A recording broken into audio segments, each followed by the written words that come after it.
sciences. It was on space programs, actually. It hit a record of approximately 103 billion US dollars. Now, from a point of view or perspective, from a point of view of a narrow-minded person like myself in the world of space, I'm thinking, why are they investing so much money in space exploration when we have enough chronic issues on Earth that we can solve, right? So can you explain that to a person like me that cannot justify why we're spending so much on space exploration?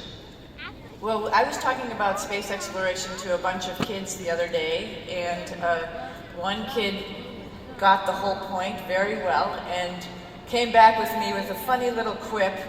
Hopefully everybody will get it.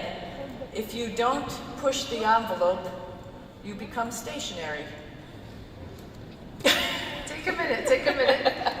So all that sums up really what we're doing. You know, looking at the grand exploration that we're doing, like I described earlier, what Hazza has described, all of that put together pushes people, pushes us to try to figure out, solve problems. If we're just here on the Earth solving our problems, we're going to just keep having those same problems. We're not really going to think outside the box creatively unless something major comes along. Now, technology, of course, has really helped us in the last 3 decades or so to do a lot of advancements.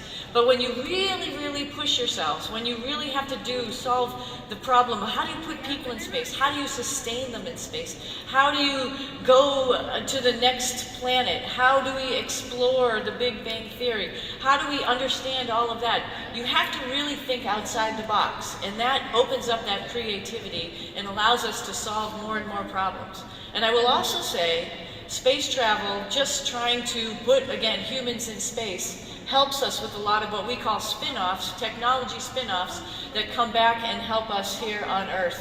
One of the very simple things that over the course of the space station's lifetime, we have had to understand how we take water that is there on the space station and maintain it. We used to be able to get water from the space shuttle that would come up and drop it off, but now that's all we have. It's a closed system, scientifically speaking, and so we've got to replenish that water somehow. So every time we get on that treadmill, every time we ride that bike, we're sweating. All of that sweat gets reclaimed and cleaned. All of our number 1 gets reclaimed and cleaned, and that is our drinking water that we have.